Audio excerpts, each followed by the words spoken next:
Good afternoon, folks. Welcome to the 70th episode of the Ken Matias Sports Podcast. I have Jack Morvan. He's a former Nichols receiver. How are you? I'm good. How are you? Doing well, thank you. I should reiterate, Nichols College receiver and current NFL draft prospect as well. So definitely want to give him the shout out and, the respect he needs. But no, I appreciate you coming on the show. I'm doing well. And the floor is yours. You want to talk about your career at Nichols, you want to talk about from Pee Wee or whatever midgets, whatever the levels are at the lower end. The floor is yours, my man. Yeah, I didn't start playing tackle football until about middle school. I grew up just playing flag football and everything. Grew up in Uxbridge, Massachusetts, small town just in between Worcester and Providence. Hmm.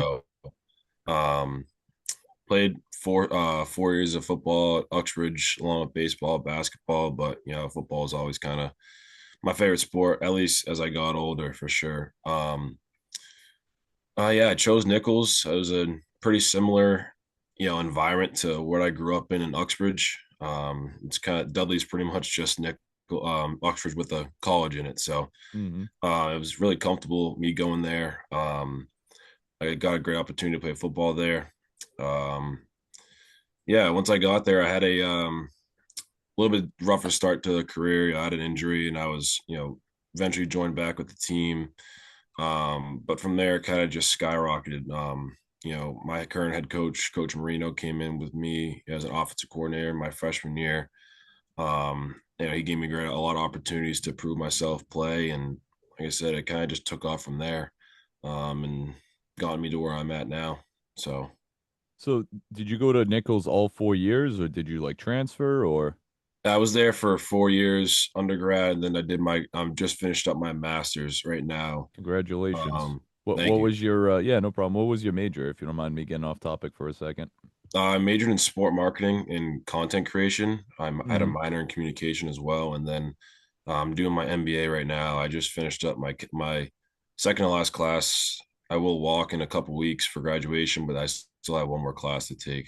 It's kind of Oh, the way it got set up. congratulations, man. That's awesome. And you still Yeah, living thank at you. college, or you back at home? No, I'm back at home. I've been at home for the past year. I was commuting back and forth, just save a little bit of money, and like I said, it's only about a half hour from home, Oh, so that's not even bad. That's yeah, and all, that's all so my close. classes, yeah, right. All my classes are online too. So, Oh, that's meant you can just um, do it right from home.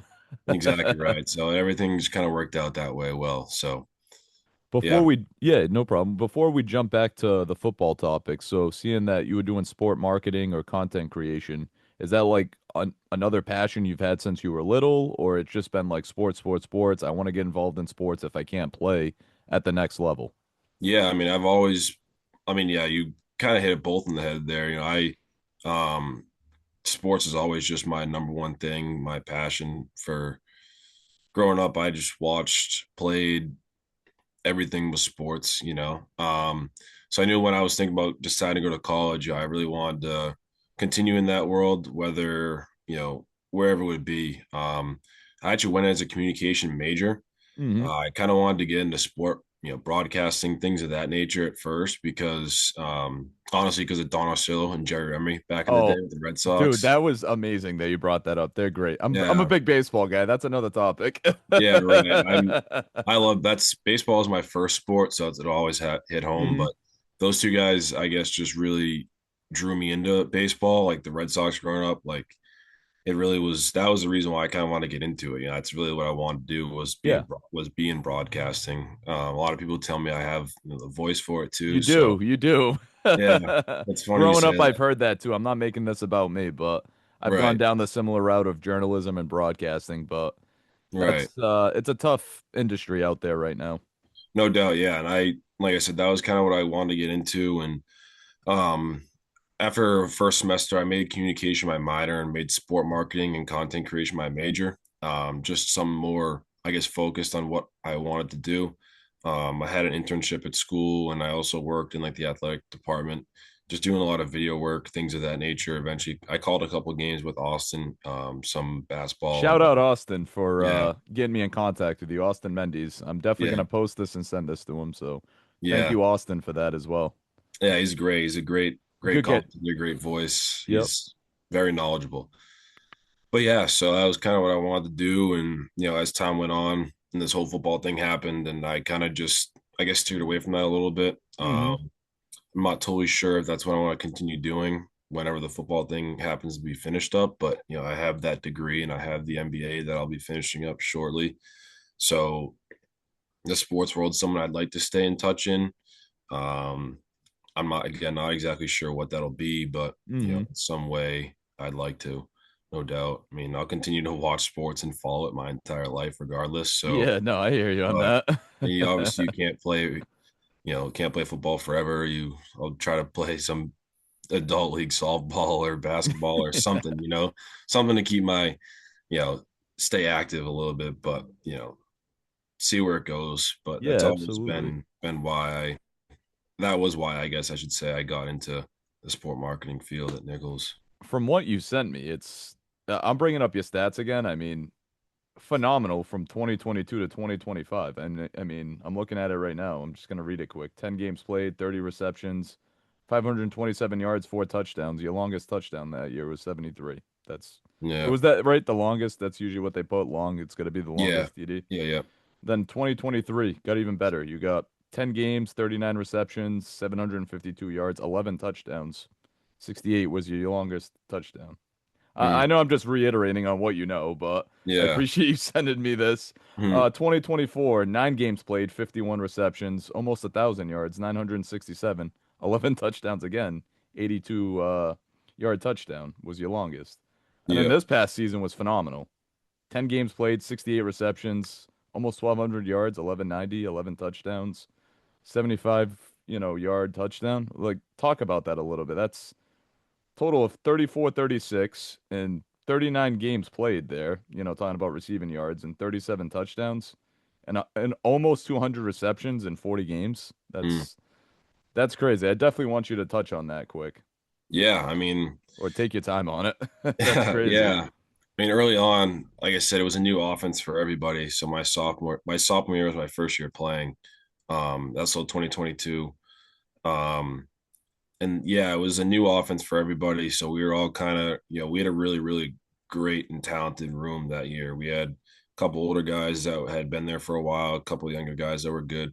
So a lot of guys rotated in and out there, and a lot of guys were learning the offense. So early on, it was definitely a big adjustment, because not playing that my freshman year at school, so I was, it was a little bit of time between my senior year of high school and then that fall. So it was an adjustment for sure, but I'm glad I was able to get opportunities early on. Like I said, a lot of people were in the same boat with the new offense, and regardless of talent, and a couple of guys got hurt and just led to some opportunities for me to play early. And like I said, I just try to take advantage of it early as I can. And then also the trust in the camaraderie with my QB. I trust my QB. I trust my coaches. Kind of just grew from there as the offseason went on, and just kind of, like I said earlier, kind of just skyrocketed. From that first year, and then just got better every year. And it's kind of how it all played out. There's really Hmm. no secret to it or anything. Kind of just as opportunities came, and and the offense we run is, it's up tempo. We like to throw the ball a lot as much as we can. Whether we're chilling in games or not, we still have to throw the ball. It's a big part of our offense. So, like I said, I just took advantage of as many opportunities as I can. Um, I had, I think, 5 or 6 different QBs in those 4 years, due Wow. to That was injuries. going to be a question if you didn't say that. Wow. 5 or 6 in 4 years. That's quite a bit. Yeah. So my sophomore year, there was 2 QBs that played. My junior year was one QB the whole way through. Senior year was 2 QBs, and then my last year was three because of injuries. Wow. So a total, like I said, six. Yeah, 6 guys, 6 Six different guys in guys. 4 years. That's a lot of film study and you kind of getting nitpicking back and forth and not, hey, Yeah, give me the ball all the time, but that's a lot of back and forth, like studying different QBs and different guys and situations and stuff. I mean, how was that yeah, adjustment dealing with 6 quarterbacks in no doubt. It four was years? just about the reps, really. If I always firmly believe if you're friends with someone, you're gonna have some sort of connection regardless. So as Hmm. long as I was able to be, close to my quarterbacks, regardless at some sort of level, if I can go up to my QB and have a conversation with him in the dining hall or something, that's what That's it is to me. mhm. That's so much easier to, than rather obviously, disliking your quarterback, So it made it easy. This past fall we ran into some bad luck. Our QB broke his hand second quarter of the first game, out for the year. Then we had a QB, one of the QBs in my senior year. We had moved him to like a tight end running back, like athlete hybrid, because we had the QB who had got hurt, and he's like a really good athlete. So we wanted to get him the ball as much as we Mhm. can too in space and trick plays, throwing the ball with them. So we had to move him back to QB fully. And then we had another guy who was a transfer, was our backup. He also got some time in last year as well. And the guy, like I said, who was playing a bunch of different positions, he also got hurt, had to miss a game or two as well with a knee injury, but he battled through it. And yeah, like I said, it was just it was a little rocky at times, but like I said, it wasn't, anything due to anything more than honestly injuries. Is really how it went. So Yeah, that was just unfortunate luck for you being a receiver, and it's like you got to go through a flood of guys. But I know injuries happen; it's part of the game. So yeah. I was glad that you were able to build relationship with these guys, and especially that hybrid tight end or wide receiver you were saying, like Mm. or running back. Sorry, running back, He played tight end. everywhere. Yeah. Wow, that kid's probably the jack of all trades. He was probably like, all Yeah. right, yeah, I'm the emergency guy. Let's go. But Yeah, he was so my senior year, he was a QB going through it all, hmm but he was behind the guy I had for the first couple of years. He finally played a good amount my senior year. Um, You're in your senior year, right? I'm in my grad year. Sorry, Grad I'm years. All right, so mixing up like the an extra term. year. Yeah, yeah, no worries. I'm like, wait, is he in his senior year? His senior year was already okay. Yeah, so I'm my grad year. So he's a year below me in school. So he was a hmm junior when I was a senior. He played a lot of the games my senior year.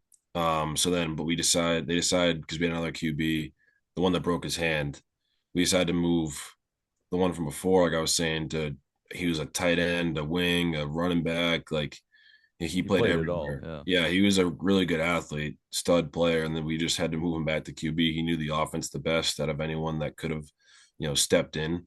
And I even got a few emergency QB reps in practice and stuff, just in case. After I ran your all the I after your ran all the receiving trick. records, Jesus. Yeah, I ran all the trick plays and stuff, like double That's awesome. passes. So I also again knew the offense the best out of anyone hmm on the team, just from longevity purposes. But yeah, it was a interesting past fall. We had a ton of injuries, a ton of guys. A lot of young guys playing, a lot of injuries. It was just one thing after the next, and couldn't really catch a break. So, No, but I understand. how it happens. So But I definitely want to shift gears. Obviously, the NFL draft's in 2 days. You're prepping for that the next 3 days. How's the process been basically leading up to the draft? How was your pro day? Talk about that. I know Austin sent me numbers, but how's this been like kind of you taking it all in, like you meeting with teams or seeing scouts and you see the coaches that you've seen on TV for years, and it's like, how you taking this all in to try not to obviously be a fanboy, but be like a potential professional athlete? yeah, I mean, it's definitely been a pretty cool transition. I remember how I was talking to you that day, but I was at the two Patriots playoff games in January, and then now Oh, I'm, the Chargers Texans. Yeah, yeah, the both. Chargers game was but I went to Texans game both was of a little them. It better. But was it was where I hadn't been to a Pats playoff game. I was hmm in high school, middle school last time they were obviously winning all those Super Bowls, yep. but yeah, it's been an adjustment, no doubt. Going from a fan and now you're really working at this for sure. I started training pretty heavily in December. I gave myself a few weeks out for my body to rest. Because I had the time. Our season hmm ended in before Thanksgiving, and all the D1 guys, play into December for the most In part. January, if they're Right. obviously the college football playoff and stuff Exactly. like So that. I trained with a guy who was in the college football playoff at JMU. So Wow, he came in January, and I was already a month into it. So that's unless I give cool. myself a few weeks off, my body started training. A couple weeks before Christmas, just general training stuff, and then once January came around, we started really training heavily on for the combine, just strength and speed stuff. But it was long days for sure. Um, Adjusting with doing classes as well, doing all the training I've been doing. It's been a lot, but it's the guys that we've had there, my trainer, the facility I train at, it's pretty close to home, so everything's gone extremely smooth up to this point. I didn't have the pro day secured till about a couple weeks beforehand, just because obviously I didn't go to Holy Cross. But I That's had it cool they do that for the non, for Holy sure. Cross and people like Hmm. that. Yeah, it's I mean it's I didn't think it would be difficult to get into it, I guess. I knew one of my coaches at Nichols is closer with the staff there, and my trainer also knows the head guy there as well. So I think I could have, gotten in regardless, but the not knowing if you're confirmed into one, while training for one for months, putting all the time Hmm. work into it, it was a little shaky at times, but once I got that locked in, I knew I just had to go on and perform and get my name out there somehow. If I went there and swung and missed, then I probably wouldn't be talking to you right now, honestly. Um, I'd still want to hear your story. I don't care that, no, I care that you're trying to better yourself yeah, and get an, an NFL job because I mean, not many people locally can say that, but right, I still would have been like, hey, like if Austin hit me up, hey, you want to yeah, talk yeah, to such and such? Like he's a potential, or he's, he had career. I would still talk to you, man. right, I'm not doing this. Like I'm just trying to help you out and share you on social media, and I yeah. hope you get drafted. If I see your Mhm. name get drafted, I'd be like, I just literally talked to this kid 3 days ago.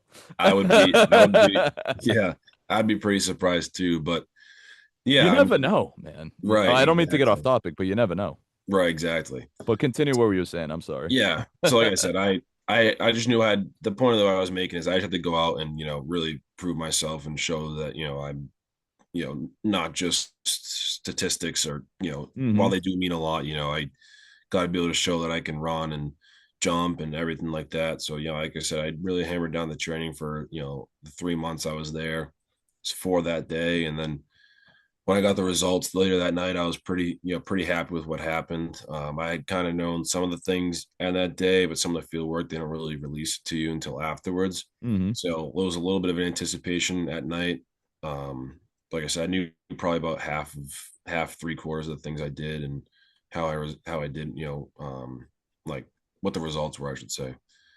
So then after that, I just kind of was waiting for the next opportunity. The Patriots were the only team that were there. But the head scout knew one of my coaches at Nichols, and I was kind of chatting up with him. He came up to me and talked to me after.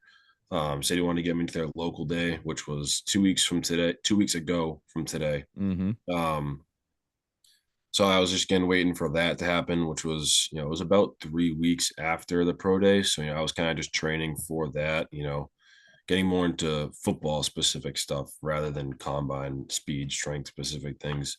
Um, so yeah, once I reached heard from my agent and who also knows the Patriots scout well, I was able to get into that local day, which was another huge step for me. I was the only D3 kid there, which I can say proudly for sure. Hmm. Um, but that was a great opportunity. I learned so much from the coaches that were there, the receivers coach. Was able to shake Mike Vrabel's hand, which was just pretty That's cool. awesome. I guess So you that's met just Todd like Downing as well, because I think he's the current receivers yes, coach yep. on the team. Yeah, Caught yeah. Todd Downing, correct. Yep. Um, like I said, shook Vrabel's hand. He talked to us after our offensive workout. We had lunch in the Patriots' new practice facility, which was cool, and that was Looks beautiful, by the way. yeah. Their When I place. was walking in, I was astonished. It was really nice. It's beautiful in there, but yeah, that was pretty much it. Like I said, it was an unbelievable opportunity. I'm so thankful that I was able to go to that. And it's definitely a good outreach for me going forward now. Just waiting till this week and weekend and see what happens. I definitely want to go back. Obviously, a pro day. Shout out Austin for sending me this yesterday. So you ran a 4.54. Your vertical was 35 and a half here, if I'm saying that right. 35.5.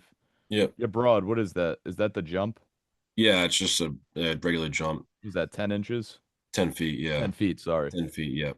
And then what's the three cone? Just reiterate on that what that is, because that you ran, what was it, a 680? What's that, Yeah. like a drill? 6.8. Yeah. So you run up five, Okay, back five again. You run like a figure eight around the cones, and then you come okay. back to where you started. So And then the shuttle, was that another run too? yeah, that's 4.16. like a 5-10-5. You start in the middle, run five to the right, 10 to your left, and five back to the middle, You're pretty definitely much. schooling me on this. Yeah, I it's usually know the 40-yard dash and then like the jump and stuff, but mm, you're definitely more football savvy than I am. I mean, I love football too, but yeah. I gotta look things up, or I've actually talked to Austin about certain things, so I probably Yeah, sound it's a pretty different. stupid sometimes. It's a no. It's a different. I don't want to say it's like not a part of football, but it's a different aspect of football, I guess. That like I guess Nobody I, really talks I about I unless would it's a say pro yeah, day. right. I know a lot of so many people I know are really big football guys, and they're like, "What'd you do at the combine Yeah. or the pro day?" And I'm like, "I had to do this," and they're like, "I What? don't know what that is." Yeah, right. Exactly. Exactly right. So, but yeah, it was good. I was like I said before, I was very happy with my results, and I knew I had to, that was something I had to do was really, hone in on that and do well to get my name out there. Did you get invited to the NFL Combine? I know I'm kind of jumping around here, but No, is it just D1 guys? It's not D2 or D3 or anybody can kind of show up?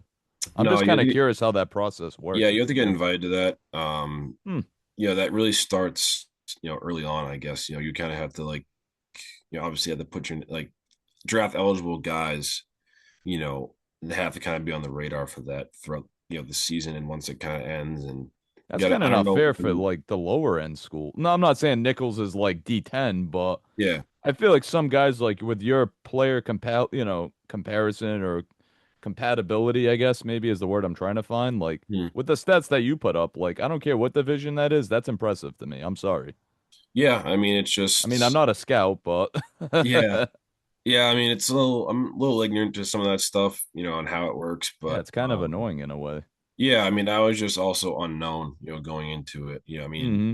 I had good accolades and everything of that nature. The stats were great, but we were a 2-8 club and we played in Region 1 Div.3 football, which is New England and New York, and I believe maybe Delaware or something too. But it's the region isn't the greatest. There's a lot of better Div.3 schools in Wisconsin and Texas, and there's Ohio. Like there's other regions that are have a lot more exposure. Region 1 only gets the automatic bids to the playoff. They'll send a team from my conference, a team from the state school conference, a couple other conferences up here. There's really not a ton of exposure. We Hmm. don't travel far really for For games and stuff. out of conference games. Um, so like it's really the exposure is low for sure. So I guess the more exposure maybe I would have gotten early on, maybe that would have happened. But I still think that might have been a little bit of a stretch. No, I understand. I mean, what's the furthest? I know you mentioned Delaware. Is that the furthest you guys would basically travel for a game, hypothetically Um, being at Nichols or? so my senior year, we traveled to Gallaudet University, which was in Washington D.C. That was kind of Okay, like I would that's say that cool. was yeah, it was a good experience. Our coach knew some guys on the staff at Rutgers, so we practiced at the Big Ten Stadium on the That's Friday cool. before. Yeah. Yeah, so we traveled down. That was about an 8-hour ride. We split it up on the way down. The way back was kind of a brutal 8-hour ride. Didn't get back till like, almost midnight or Jeez. so. Would you guys bus down there? Yeah. Hmm. That's a lot of travel. That reminds me of what I hear for the minor league players. Like it's bus, bus, bus, bus, and I'm like, man, Yeah, that kind of it's not great. I mean, yeah. like, but that was kind of like a one-time thing. I guess they're not in our schedule anymore. They joined Hmm. they were in a conference with a couple schools that are from up here. But that conference disbanded the ECFC. So I think that was kind of a reason why we played them. We play mostly NUMAC schools at a conference. So like we usually always play Coast Guard, MIT. Um, the guys will go to Merchant Marine, which is down in Long Island this year. Hmm. So that'll probably be their farthest trip. And then every year it's just there's two main schools in our conference, Husson and then Maine Maritime, which are both up probably about at least 5 hours Hmm. from school. So that'll be like a one overnight we have every year. So that's the furthest we'll travel.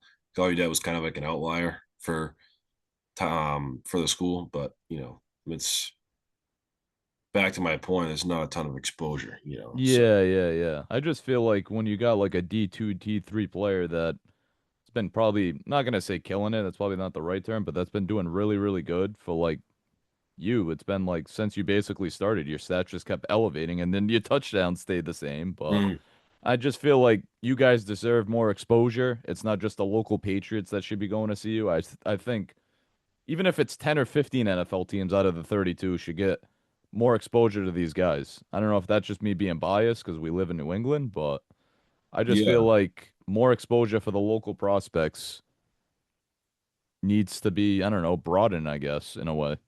Yeah. I mean, well, it's, there's just a plethora of Div.3 schools in New England, Hmm. more than anywhere, and D2, honestly. So like, I guess the outreach isn't really totally there. That's something I thought of, when I was originally decided to do this. I was like, I don't really have the exposure. I knew the path was going to be difficult.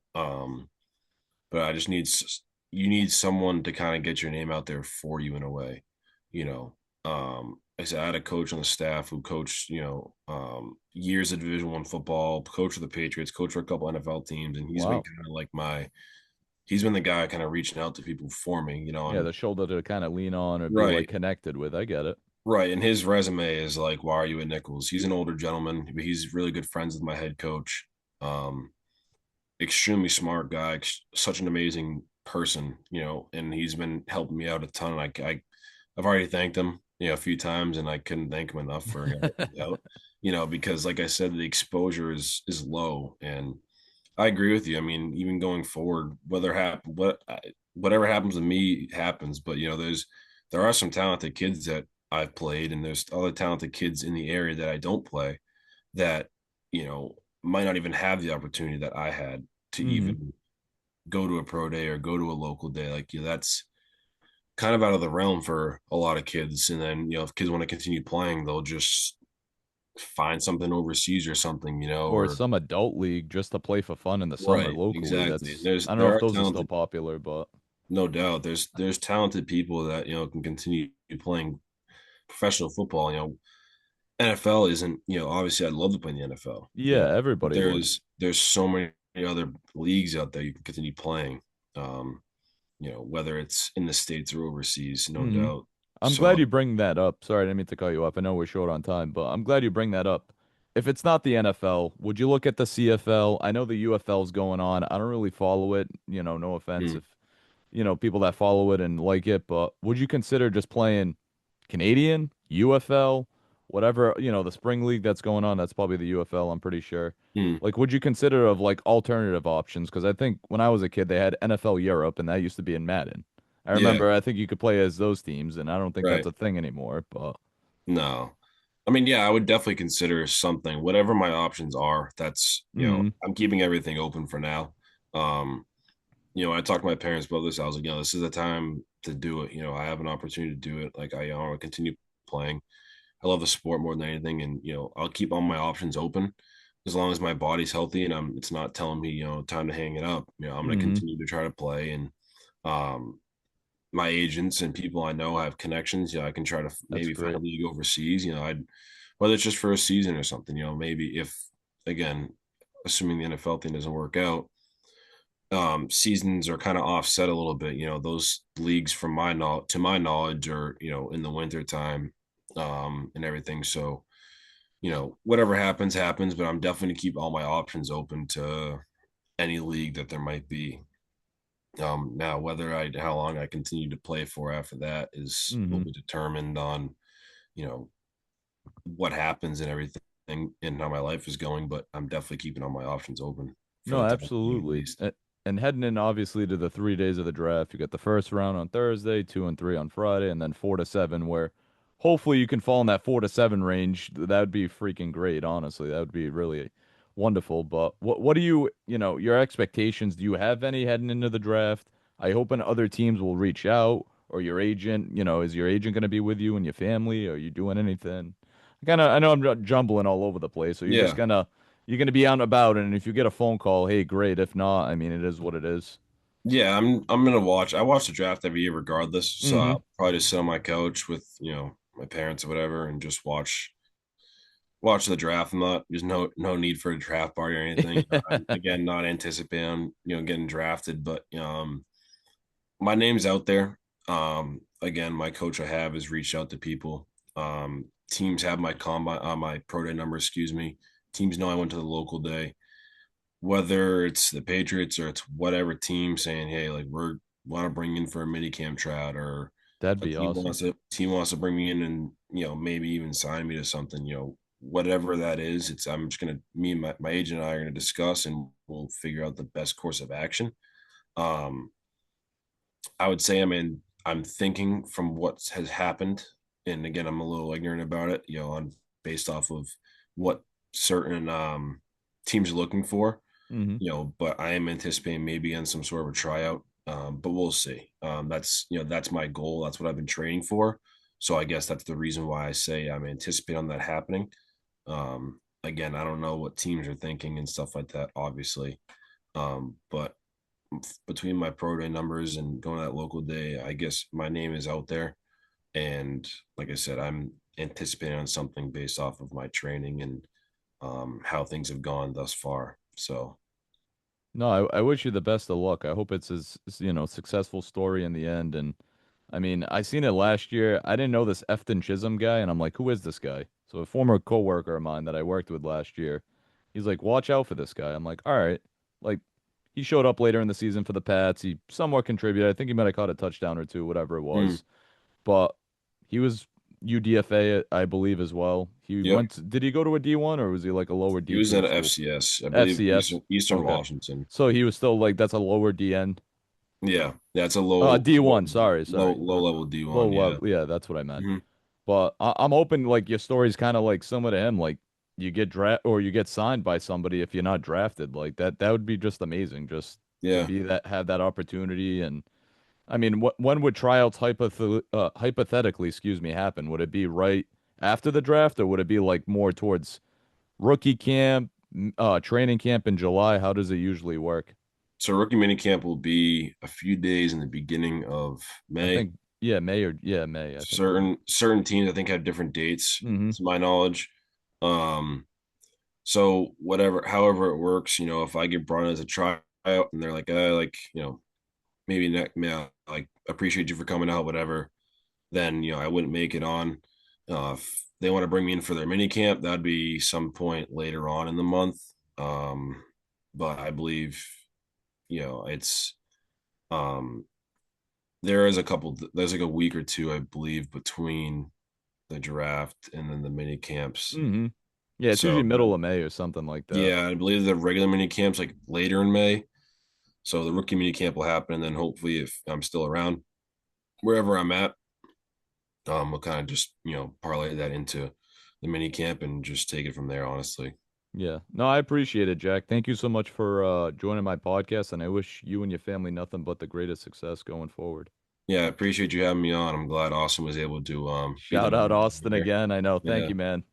he's great. Thank you so He much. I is. appreciate your time. You too. Thank you. Take care.